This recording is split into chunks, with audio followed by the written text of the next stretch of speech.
Welcome to Family Meeting. We are so glad that you're with us.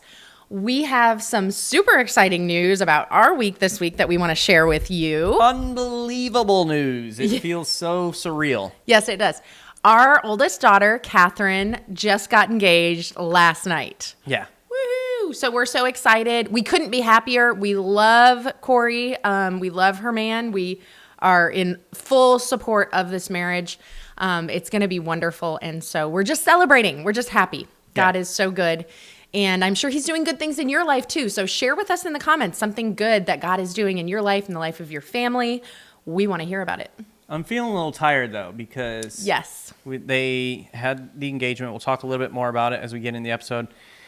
And then there was a surprise engagement celebration afterward. And so we stayed there for a while celebrating. And then when we got home, everybody was jacked up. And so we stayed up late talking and everything else. Yeah. And so we couldn't stop talking, all of us. Yeah. We're so excited. A bunch of girls in the family. And so, of course, there's a lot of wedding talk happening. Oh, yeah. Yeah. Yeah. But we're it was really funny happy. because Ethan, who is Corey's dad, said something about, hey, as soon as they got in, you want to start planning a wedding? I was like, oh, she started that a long time ago. Right. Exactly. Yep. Mm-hmm. So we've been talking about things. So we're good. We're ready to go. And what are we talking about today? Today's episode is about allowing your children to be who God made them to be without smoothing out all the rough edges in their personality. Gotcha. Yeah, so I think it's going to be a good discussion. Hopefully by the end of it, we'll understand the difference between those two things. Yes, I hope so. That's the goal. All right. So gather round, everybody. It's time for a family meeting. The Family Meeting is a show that's all about family relationships. We're the Osterkamps. I'm Thomas, and this is my wife, who's old enough to have a daughter that is engaged. She's that old, ladies and gentlemen. Wow, that is old. Lysandra. Hello, and welcome to our family. Welcome to episode 287 of the Family Meeting podcast. We are happy that you're with us today. On today's episode, we're going to discuss allowing your child to be who God created them to be. Yeah. We really want to learn how to parent without over smoothing their rough edges. Everybody has some rough edges. Well, most of us do. Oh, most of us? Yeah. You don't. You're like flawless. Nah, I disagree, but that was Everybody smooth. on YouTube's commenting right now. Look at her. She's gorgeous, flawless, amazing. All right, I'm uncomfortable. Moving on. Listen, our role as parents isn't to manufacture who we want our children to become, but it's to faithfully nurture who God already designed them to be. And so that's what we're going to talk about today. But we can't talk about that yet because we just shared with YouTube some really good news, and I'm going to let Thomas share with the podcast because I shared with YouTube. So you tell them our good news, babe. So, drum roll, please.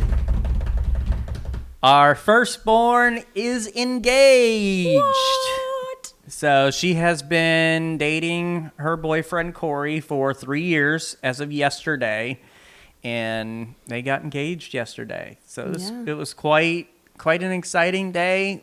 Lysandra and I have been looking forward to this. We've known for about a month that this was going to be happening. Corey texted me while I was out on a birthday date with Isabella and said, "Are you home?" And that's not a usual conversation Corey and I have. And so I was like, okay, this is it. This is it. It's happening. He's going to ask me. And so I had a great conversation with him, and I didn't do scary dad. I did very supportive. I told him I loved him. I'm excited for them. Like I could not pick a better young man to be marrying our firstborn. So I'm very excited. And it was great. Yeah. But then came a full month of us pretending like he didn't ask for her hand, pretending that it wasn't happening, that it wasn't coming. I didn't have to pretend because no one asked me anything. Nobody asks you anything. Everybody asks me everything. So as soon as Thomas told me like, hey, Corey came over today, he asked for her hand in marriage. I said yes, but we are not telling anyone. I'm like, you can't tell anyone. Right. And I'm like, I don't want to tell anyone because we wanted it to be a wonderful surprise for our daughter. But I'm like, babe, people ask me all the time, like, hey, when are they getting engaged? Did he say anything? Has he asked Thomas yet? I mean, like, really, people ask me this a lot. Yeah. So I told him, what am I going to do? And he said, you're going to lie. And since Thomas is not only my husband, but also my pastor, I did what my pastor told Yeah, me right. to do. Okay. I mean, you have to do what your pastor tells you to do, right? It's literally the first time she's done something that I told her to do. Like, literally the first time. Well, you finally told me to do something I wanted to do. Yeah, So. exactly. But sure enough, people asked me over the course of that month, and I lied and I lied and I lied. Nope, nothing. I don't know. And she's like, 10 Commandments, never heard of them. yeah, it was awful. I actually really felt anxiety about it.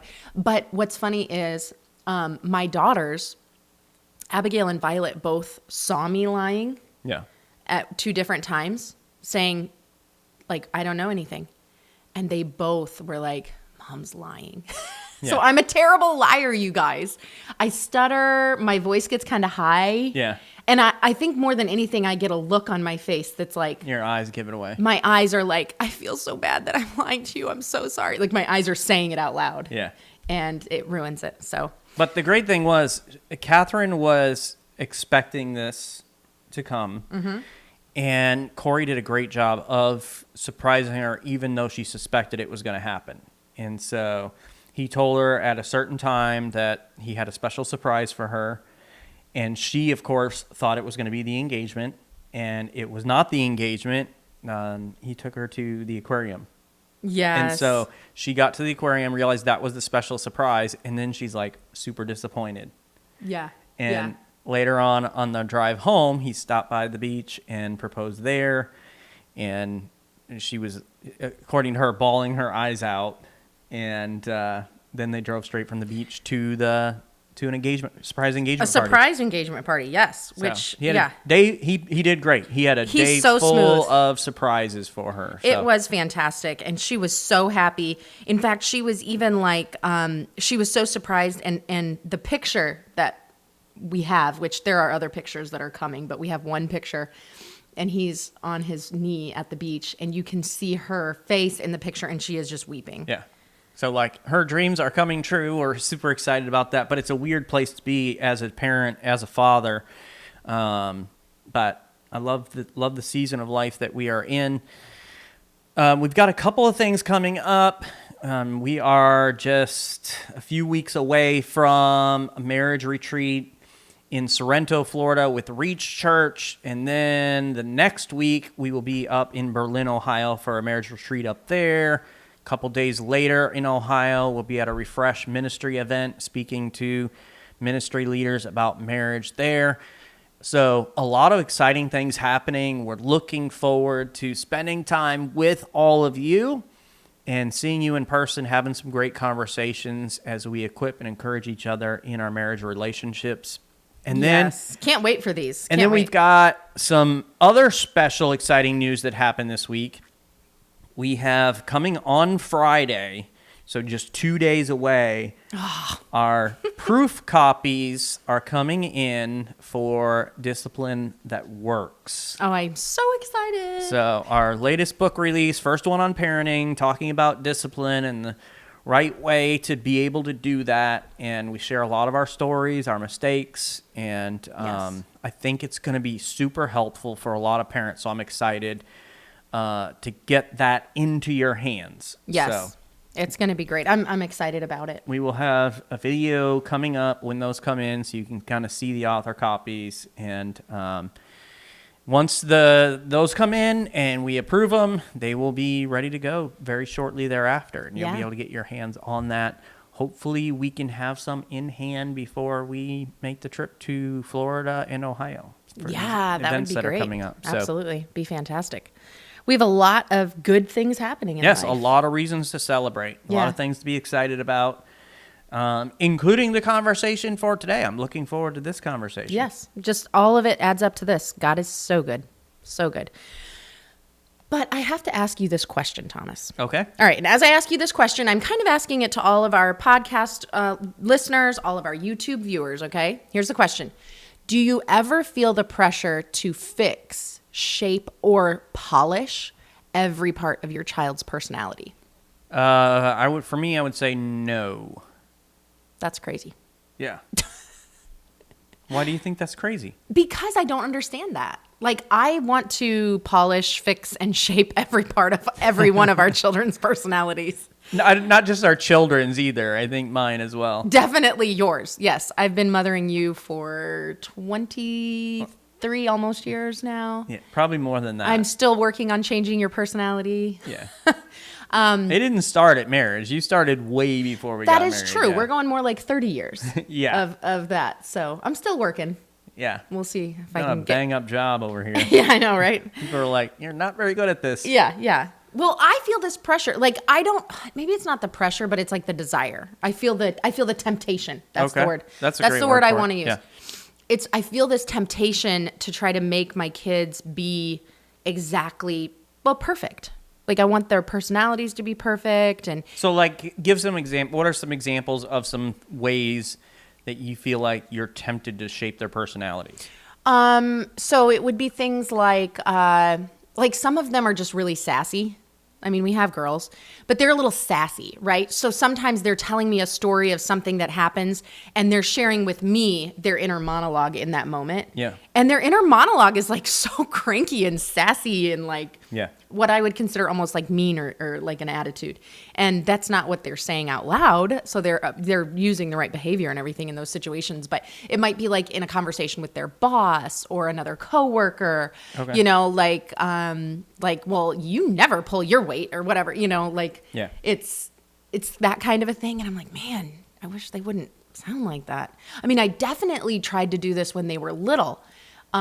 Because it was kind of like their behavior and their personality was a blurred line for me. Okay. And so I wanted them to be perfect children, mostly because I wanted it to reflect well on me. Sure. So that's pride. I think every parent has that, though.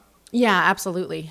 But like just trying to, and it could even be things like I wish they would interact differently socially. Like I wish that they would pursue friendships better or, you know, just anything like that. So it's not necessarily bad behavior because what we're talking about today is not discipline. We're not talking about like correcting your child's behavior. We want you to do that. The Lord wants you to do that. It's your responsibility to do that. But we're talking about their personality. Yeah. So like when you're talking about them being sassy or whatever, like that fiery side of them is a good thing and it's a way that God created them. How they verbalize or use that could be what the thing that actually needs to be confronted. Yes. And the good thing is they rarely use it incorrectly. Like most of the time they control it really well and then they might vent to me, which I want them to be able to do. Which we do have like a family dynamic where we are pretty sarcastic and sassy with each other all the time. Right. Now, some families like that's not cool and they don't get that or understand that, but... Mm-hmm. So knowing what's appropriate in your family context is really important too. Yeah.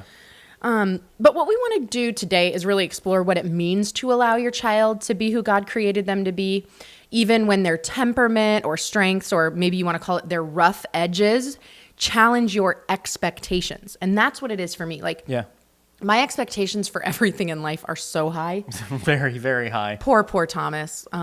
I've really worked at letting go of a lot of expectations. Well, and we talk about that in our book, Happily Never After, too, the amount of expectations. Like, I had two.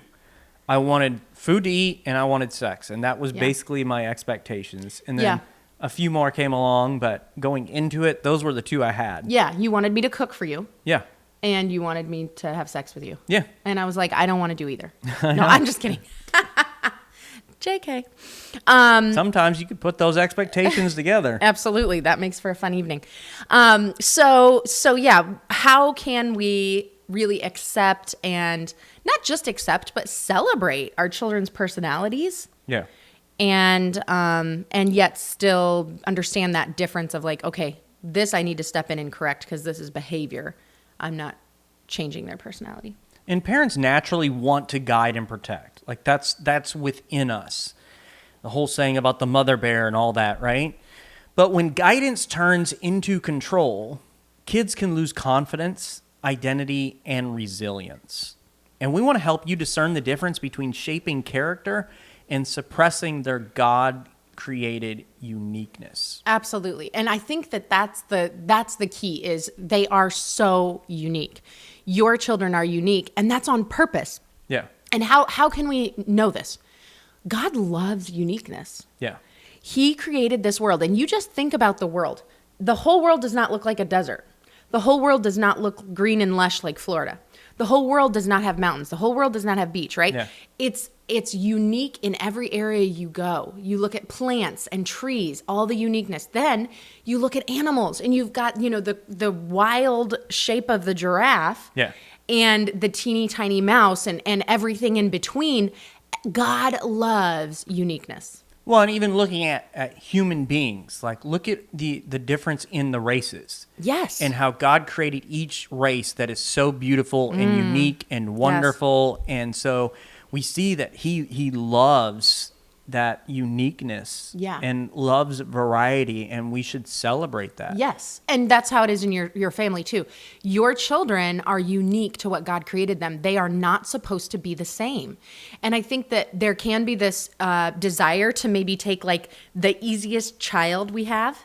Yeah. And we want all the kids to be easy like that one sibling. Yeah. And it doesn't work that way. They're all a little challenging in their own way, and some are very, very challenging, and some are very easy to raise. Yeah. And but we want them to kind of be cookie cutters, or we want them to be just like us. Yeah. Because we kind of, a lot of times we have this ego, like, well, I'm such a good person, and I want to make my children be more like me. Sure. I kind of saw this in seminary. You're learning how to be a pastor and learning how to preach and all this. And a lot of times what has happened in the past, and I think there's a shift that's happening, which is good, but especially in the past, the way that I grew up and before, they were trying to shape all of us into what they thought a pastor and a preacher and a communicator of the word ought to be. And so they're taking and saying, this is what it looks like. This is what it sounds like. And it took me a long time to come to the understanding, like, no, God created me the way that I am, my personality and my experiences and all of that, to minister and communicate in a unique way.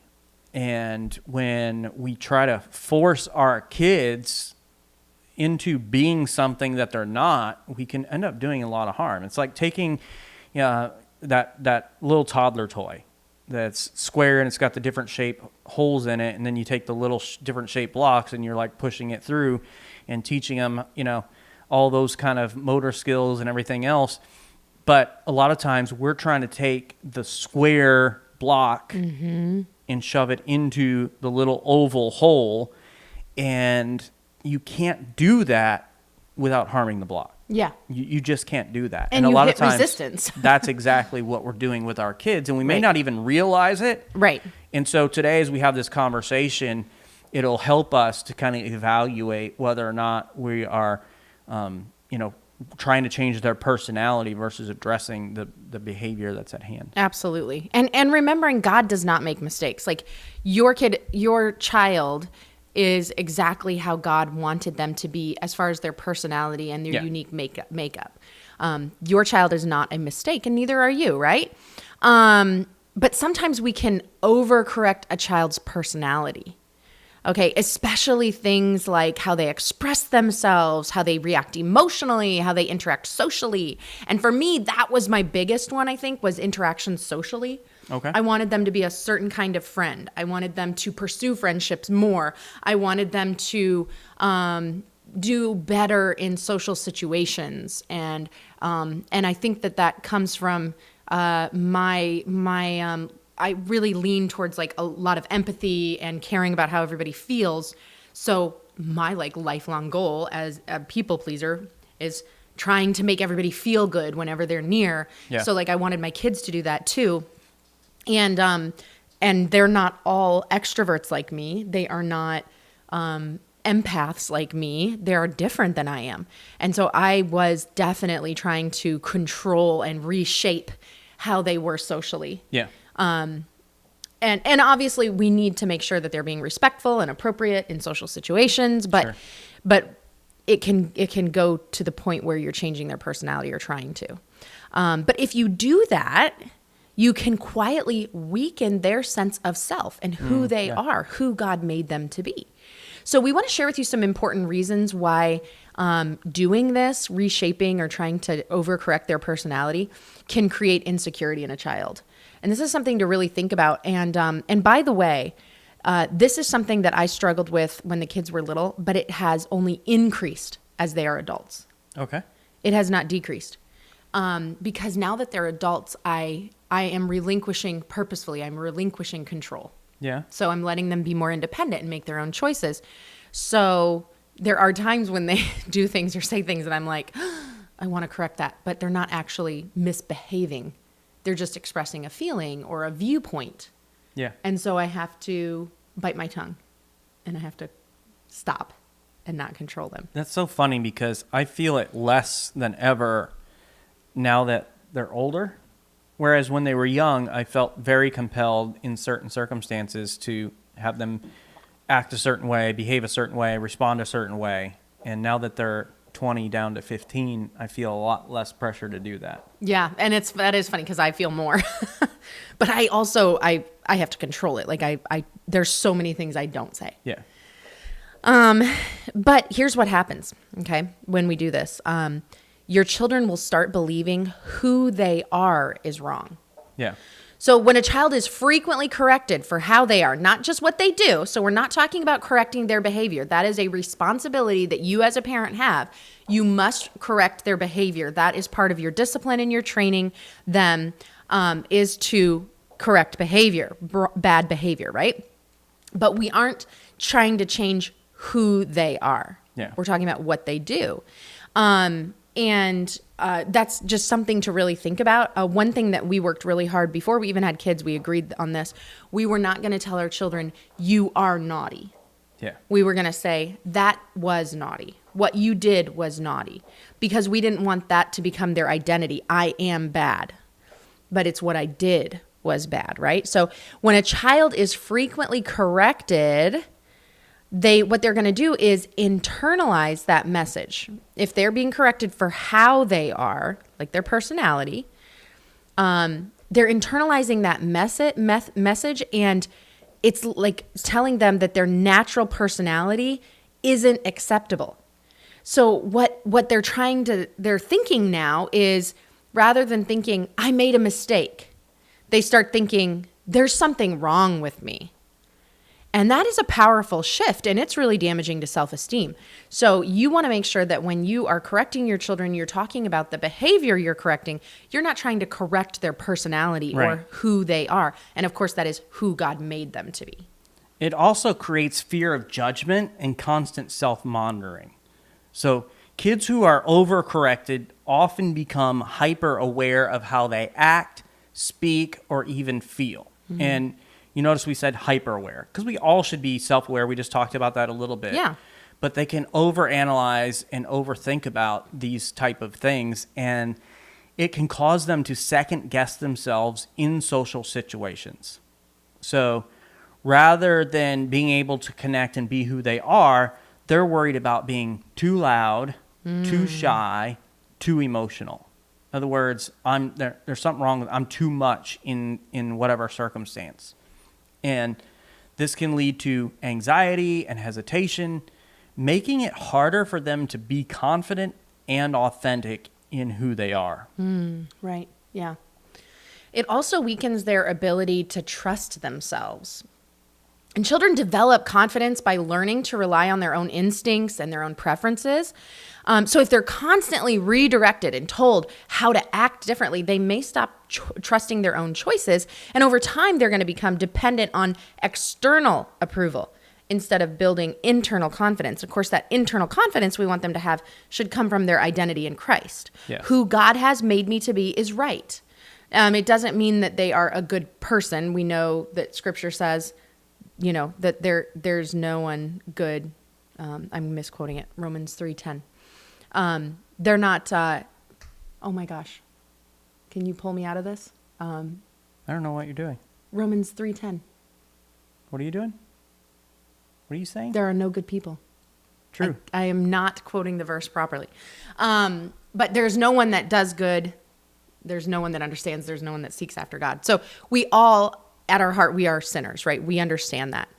But it's not who they are that's wrong. It's our behavior that becomes wrong, right? So you want them to have that internal confidence in who God made them to be, and who they are as a person. And you talked about the instincts, and we do want our kids to like listen to their instincts. We want to build that voice in them that says, pay attention to the things around you and how they make you feel and all those sorts of things. And we can really diminish that in them if we're not careful. Mm-hmm. That's true. But our responsibility as parents is to refine character, not reshape their personality. And these may look similar on the surface, right? Because both involve correction, but the emphasis is different. They target very different things.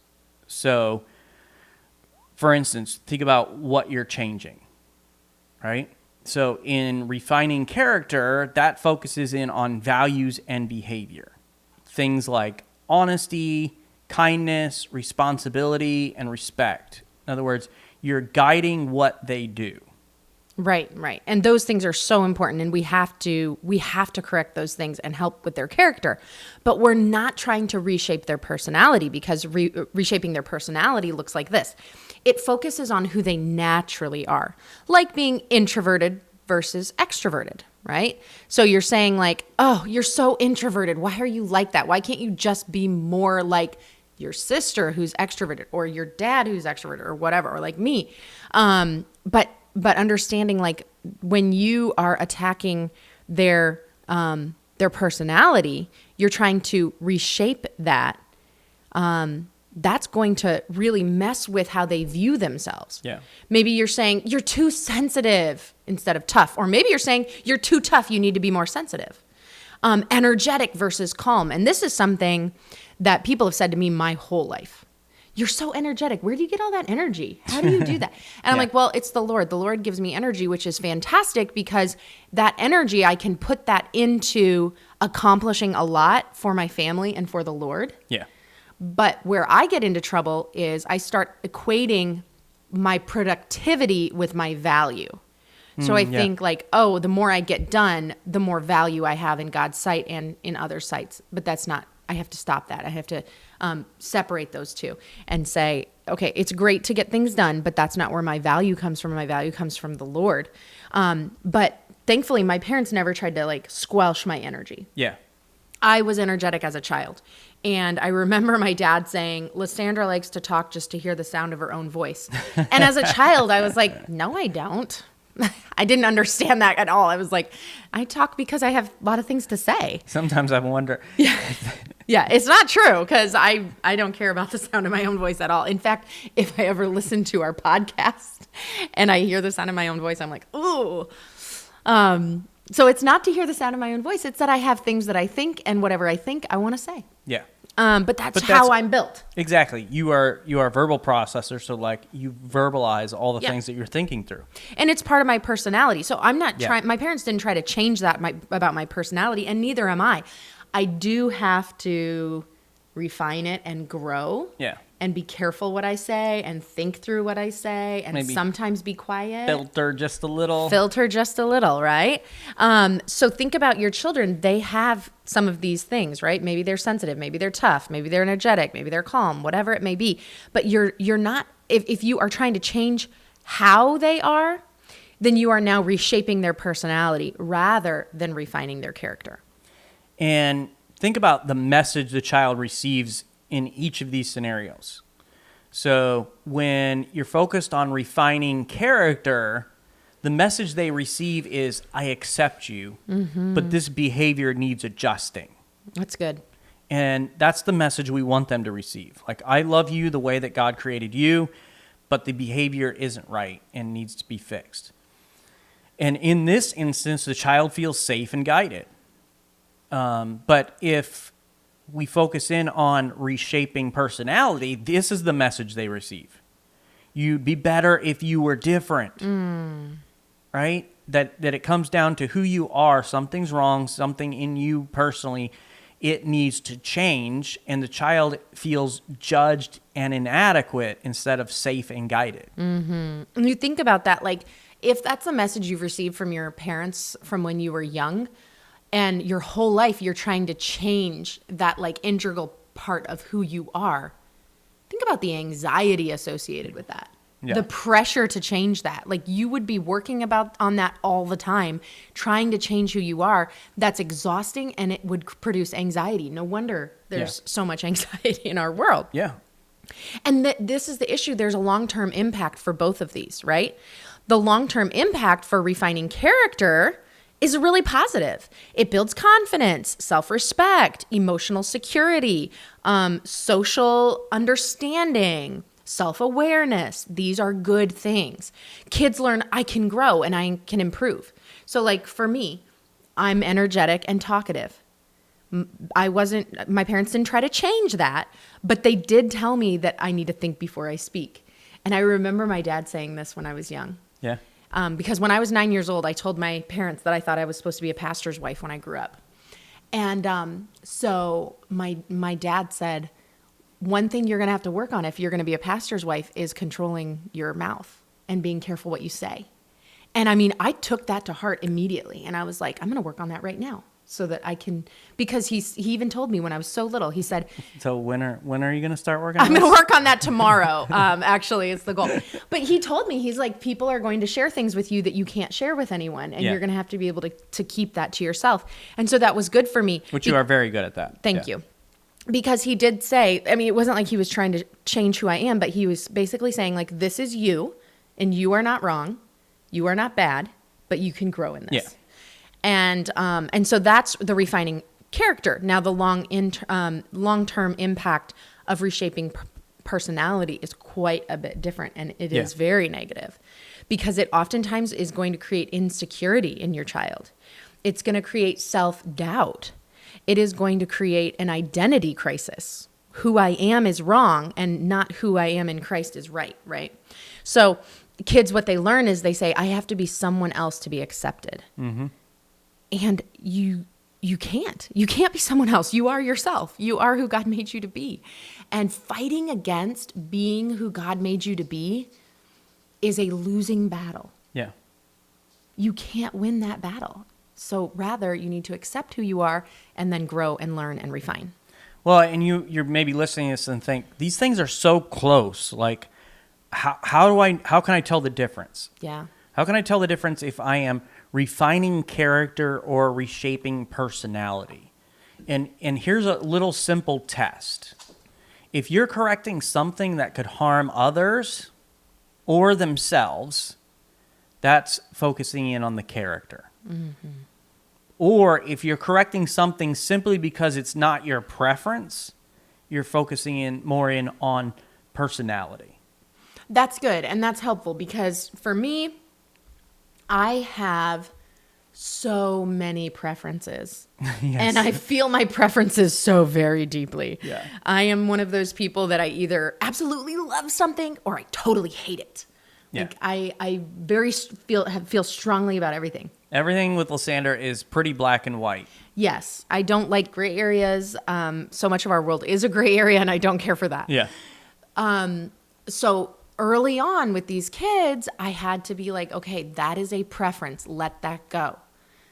Your preference is for them to be this kind of a friend. They're not that kind of a friend. They are this kind of a friend. Let them be that way. Certain things like that. Yeah. So it's that preference. That's so good. And here's an example of it, right? Okay.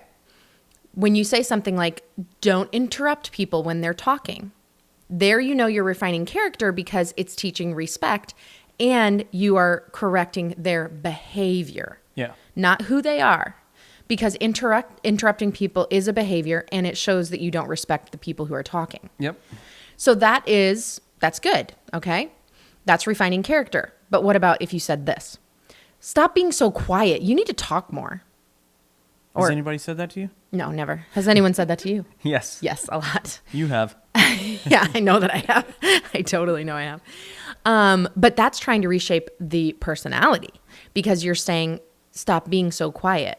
So a better thing to say to that child would be, you are quiet and that's good because that makes you a very good listener and you make people feel important because you're listening to them. But I want you to work on interacting with people and responding to people so they know that you're listening, to show them that you care about them. All right. So that's a way to say that in a way that you're not trying to change who they are. You know, you talk about the stop being so quiet, you need to talk more. And it reminded me of this kind of like epiphany I had about prayer life.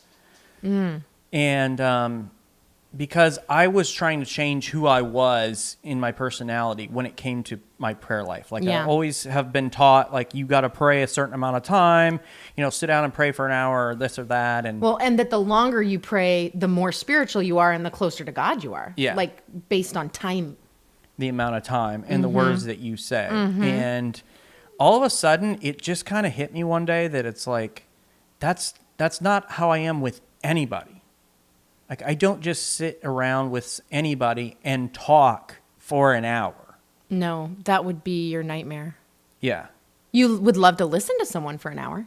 Most definitely. And so, like, but when I communicate and I have a conversation with somebody, the words that I choose are usually pretty thoughtful, but there's not a whole lot of them.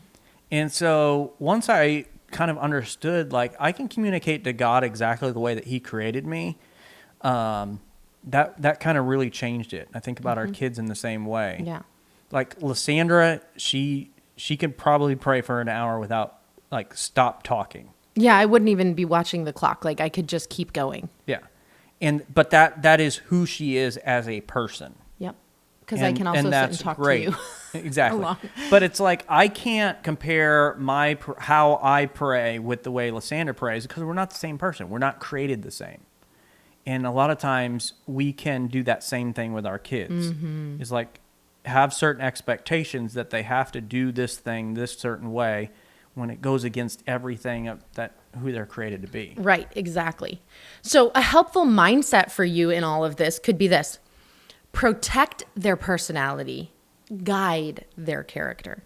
I like that. I know, right? Like, protect their personality.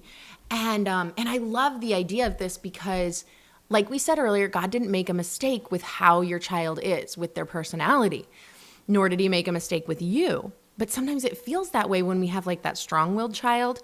And I was just thinking about this, honey, because the other day you were telling a couple of parents with a very young family, because they were saying how their little boy is such a terror and he's so energetic and he's so strong-willed and he's mouthy and all of this. And I thought that you were so encouraging to them. Do you remember that moment and what you said? I do, yeah. I was just talking about the fact that we know, because we have one daughter who is very strong-willed and has very strong spirit. We have a lot of her stories in the book, Discipline That Works. That's getting ready to come out, yes. Yeah. But I told him, I said, it's such a good thing.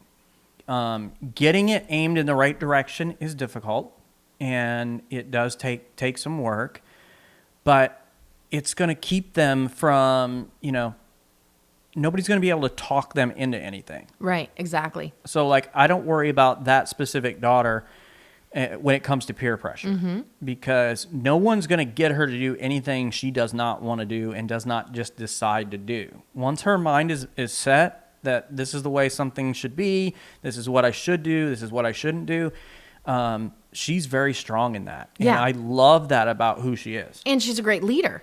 Yes. She's a great leader to lead other people to do what is good, because she has that strength under control. Yeah. And she's submitted to the Lord. So it's really cool. So think about that, protecting their personality and guiding their character. So it's like, I don't worry about her like going out drinking or doing drugs or this or that because of who she is. Yeah. Yes, she has goals in life that she is going to reach and that she would not want to screw up for anything, Yeah.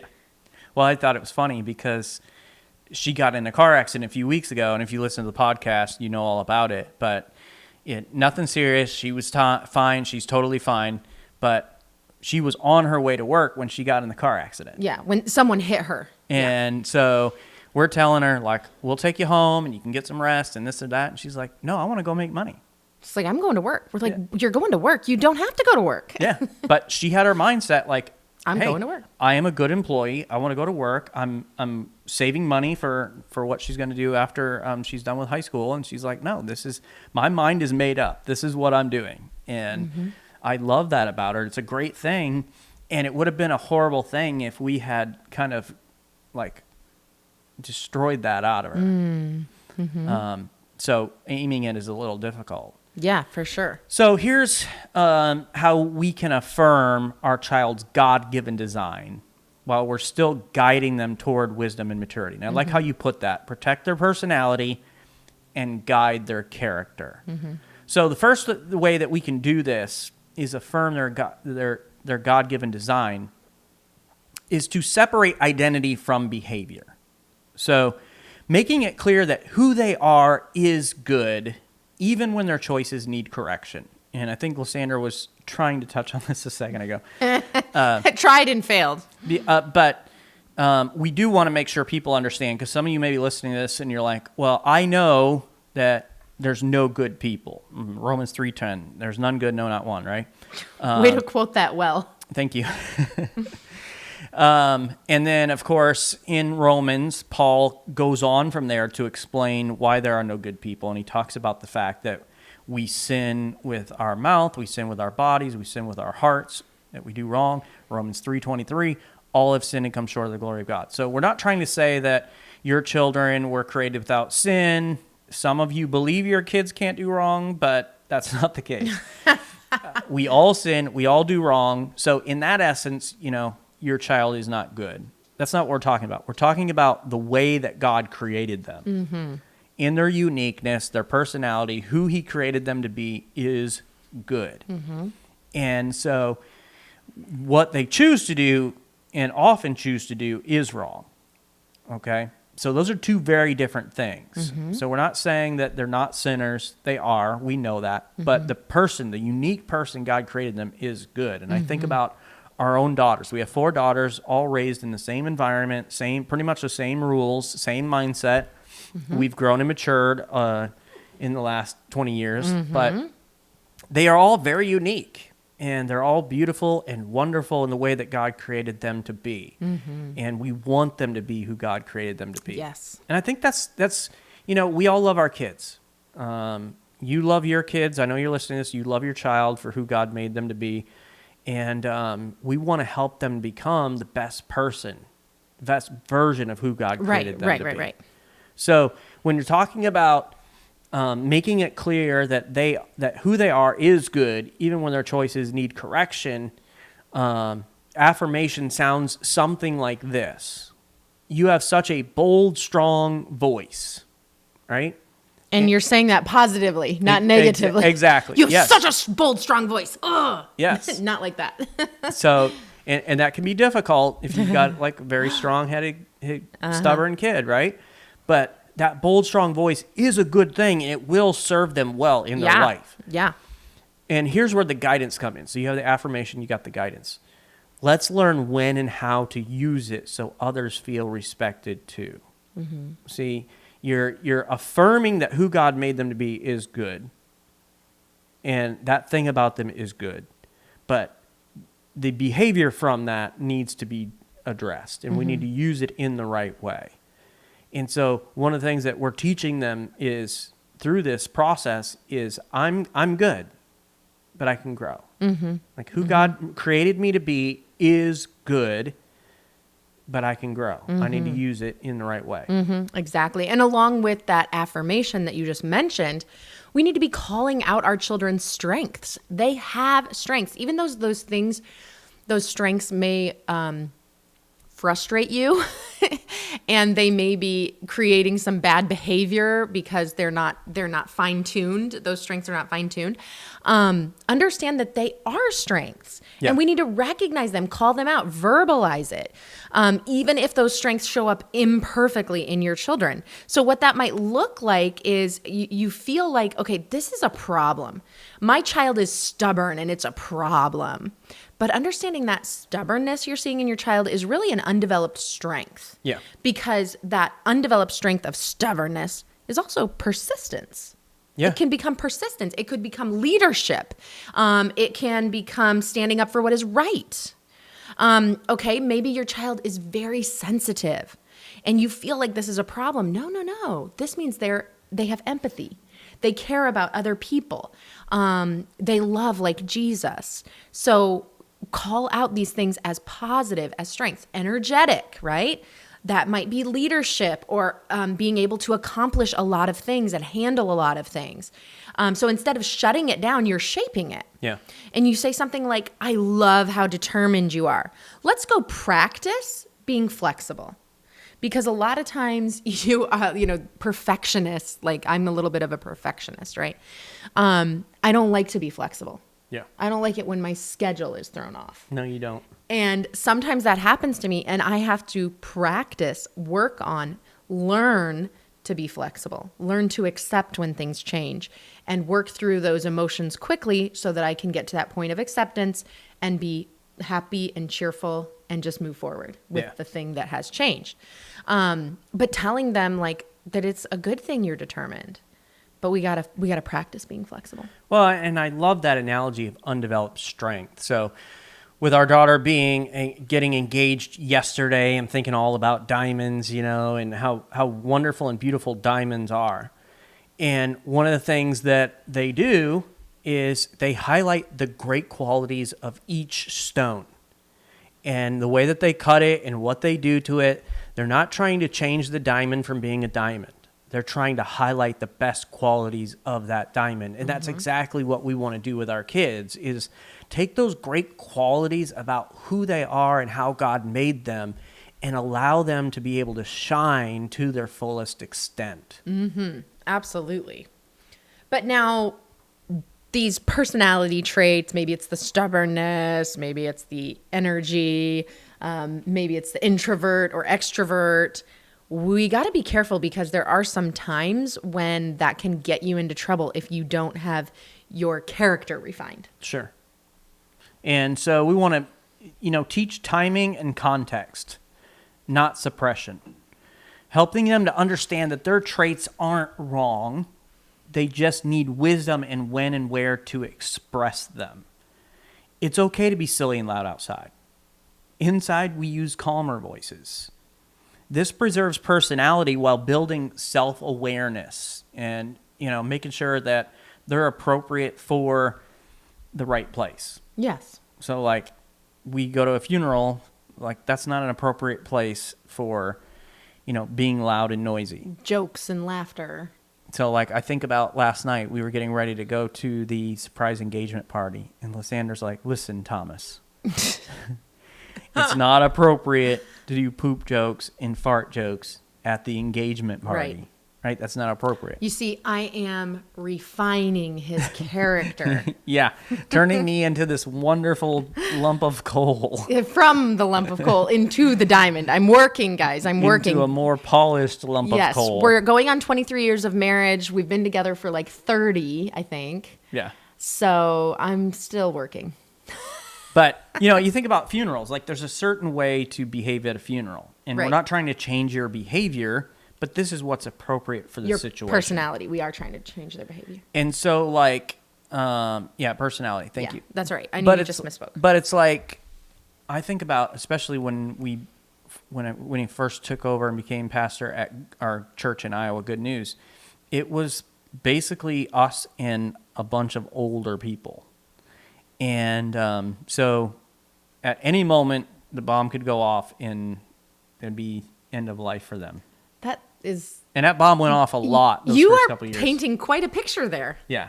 So our kids went to a lot of funerals. They did, and they were very little. And so we had to teach them what's appropriate for a funeral. Yeah. They went to so many funerals that our 5-year-old Violet, our youngest, we were driving along and she said, "Mommy," and I was like, "Yeah, Violet." She said, "When I die, can I please have a blue casket?" And I was like, oh my gosh, this little baby has been to so many funerals. Yeah. I'm like, this cannot be good. This is not normal. Exactly. Yeah, what are we doing to my child? This is going to mess her up somehow. Yeah, exactly. Yeah. But here's the other thing. We always try to emphasize the why behind what we're asking them to do. We want them to understand, like, why? Why is it inappropriate to be loud and noisy and goofy at a funeral? So we'd say, like, do you see that lady over there? She's very sad because her best friend, her husband has died. Yeah. And she's sad. So if we are not quiet, we can hurt her feelings. Mm-hmm. And we care about her and we love her. So we want to be quiet so that she can grieve and mourn, and we aren't distracting her. We want to help her. So we are teaching the why behind everything we do, and including now when they are, more adults. Our children are older teens and moving into adulthood or in adulthood. And even now we might tell them certain things and explain why. Why are we asking you to do this or not do that? Yeah. So you also want to really speak identity-based encouragement into them and regularly remind them that their design has a purpose. It is not by accident, but by intention. And who is it intentionally done by? It is done by God. He created you and he made you perfect, just the way you are supposed to be. Now, remember, I'm not saying God made us but nobody's perfect, right? But you want to quote the verse again? Or? Yeah, let me see if I can pull out Romans 3:10. It's going to go great. But no, nobody's perfect, but God made you perfectly. Like he did not make a mistake. Yes. So you might say something like this: God made you thoughtful. That is a gift. Mm-hmm. Because sometimes what we want to say is, you're overly sensitive. Stop overreacting to everything. No. God made you thoughtful. That's a gift. Okay. You're speaking identity-based encouragement. Or how about this? You are so courageous, and that courage is going to help people someday. Yeah. Even though that's not really what you want to say, what you might be tempted to say, like, stop being such a daredevil and walking off of the end of the slide, or stop jumping into the deep end. You're not ready for that, or whatever. Stop catching those snakes and bringing them inside the house. Yeah, that's gross. I would definitely try to discourage that kind of courage. I'm pretty sure I would not be into that. But identity-based encouragement. Is that a snake right there? Okay.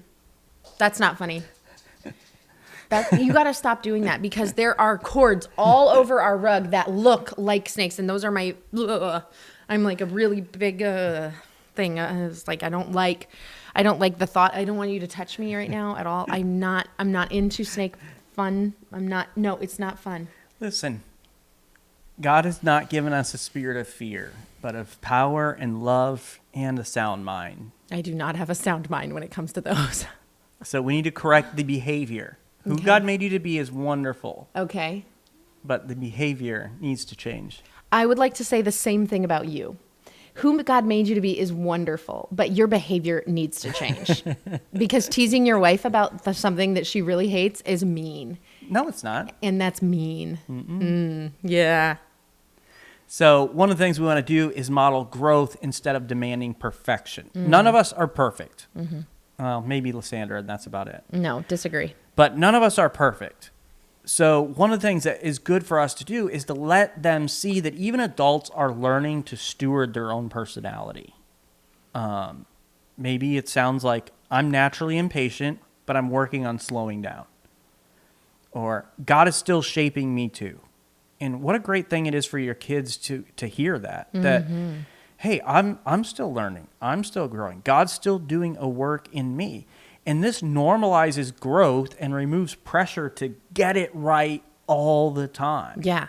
Okay, so Thomas, let's do this. Let's do this right now on air. Real talk. Gotcha. Okay. So Thomas, I'll go first, and then you can go. So that gives you a minute to think about it. So for me, this would be something like this. I am very sensitive, and I get my feelings hurt frequently. And I feel like somebody did that thing to purposefully hurt me, but at my heart, I know they didn't. And so I'm asking the Lord to help me heal my heart and forgive them of that, because I really believe it wasn't malicious. They weren't trying to hurt me. Yeah. And I believe I'm just being a little too sensitive right now. So I'm really working on this. I'm working at not internalizing or personalizing everything people do against me. Okay. So that would be my example that has actually happened, and I've really said to my kids. So what about you? What would you say?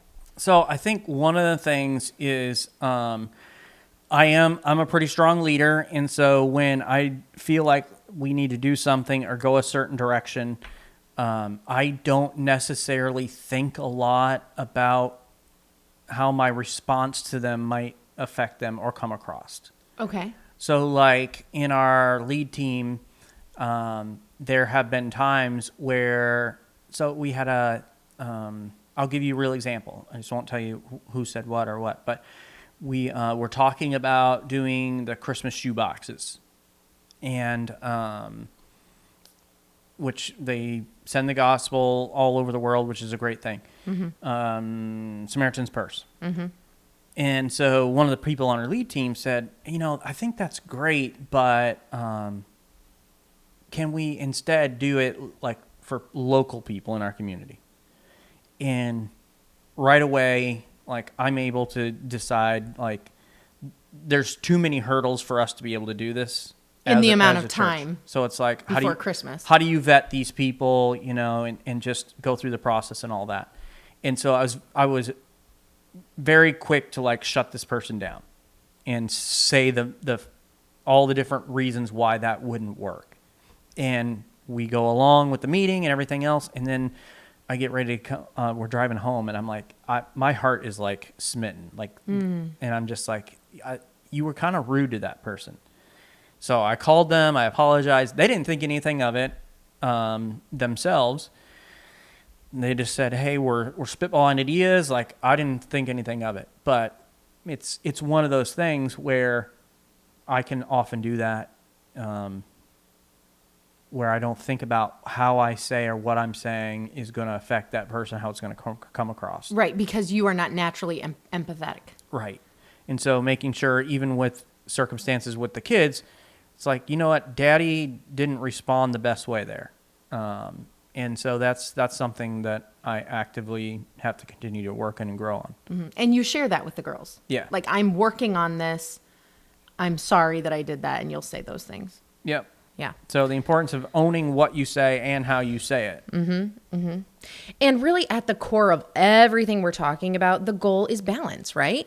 You're trying to not shrink their design, but to shepherd it. Yeah. You're not trying to create a different child, but you're trying to help the one you have become wise, grounded, and the best version of who God created them to be. Yeah. And when you do that, when you embrace your child's unique personality, it is going to build that lasting confidence. So it starts by building a secure sense of identity. When children feel accepted for who they naturally are, they don't have to perform to earn love. And Lysandra talked about that and her struggle with that for a long time. That security becomes their foundation. They think, I'm okay as I am, not I need to change to be accepted. And once again, we're talking about who God created you to be, and not using that as an excuse. Some people use it as an excuse. Well, right.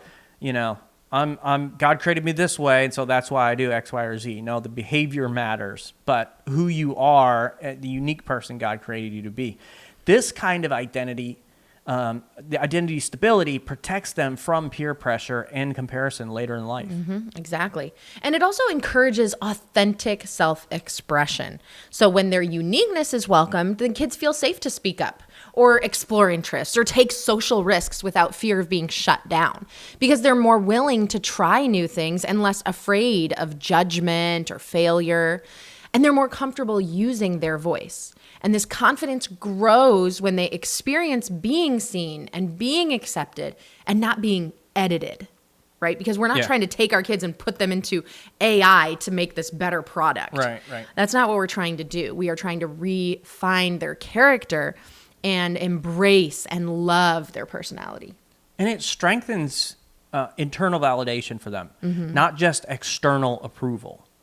If a child is consistently affirmed at home, they don't become overly dependent on praise from others. Right. They trust their instincts, like we talked about a little while ago. They recover faster from criticism. They don't crumble when they're not liked by everyone. And some people have a real problem with that. Right. They learn, I know who I am, even if others don't get me. At its core, embracing a child's uniqueness sends one powerful message. you don't have to become someone else to be valuable. That's good. And that message is what turns confidence into something steady, not fragile. And remember, our role as parents isn't to manufacture who our children become, but it's to faithfully nurture who God already designed them to be. We want to raise confident, secure kids who understand their identity in Christ. And how do we do that? It's by parenting with wisdom, patience, and perspective, and just showing those kids that you love exactly who they are, but we can all grow. And if you need a little more help or you want to think about this a little bit further, we have a bonus resource available to you, Discovering Your Children's Unique Design. And it's just a reflection guide. We'd love to email you. Simply email us at info@familymeeting.org and request the Discovering Your Child's Unique Design reflection guide. We'll send that over to you. In family meeting tonight, you're going to sit the entire family down. You're going to have a great conversation highlighting the unique ways that God created each of you. And we love to do this around our house. We'll sit down with the 6 of us, and we go around the room, and we start with just one person. So we might start with our firstborn and say, everybody tell us one of the unique things that they love about who Catherine is. And everybody goes around and says that. And we include mom and dad in that as well. Like, hey, tell us what's the unique thing you love about the way that mommy is created. And it does a couple of things. First of all, it provides a lot of encouragement for each of you as you hear the good things that people love about the way that God created you. But it also encourages your kids to be on the lookout and highlight the uniqueness in other people and to celebrate that as well. Yeah. So a wonderful and encouraging conversation tonight for your family meeting. Absolutely. Thank you guys for joining us today. Please go and subscribe to the Family Meeting Podcast from your favorite podcast provider. And if you found this information helpful, please share this episode on social media and invite your friends and family to listen in with you. To find more content and information Lysandra and I provide, you can go to our website, familymeeting.org, or email us at info@familymeeting.org. If you'd like to shoot us a text or call us, you can send a voice message at 904-257-3062. And we want to invite you to join us for our next family meeting as we discuss compassion fatigue. You know, you can have a lot of compassion for your spouse, and that tank can run dry. I think I'm there. Oh, yeah? Well, this episode's for you. But we want to talk about compassion fatigue specifically in regards to your marriage next week. Thanks for joining us today for this family meeting. Have a great week, everybody. This meeting is adjourned. All right. So what about you? What is a way that I knew he was going to start barking? I'm going to pick Coconut up. Okay, buddy. Just come here. He was going nuts the entire episode. He was. You want to say hi to everybody? Look, no, not yet. Okay, well, I think that we better close out this episode because he wants a treat really, really bad. But we will meet you back here next week. Have a great week, everybody.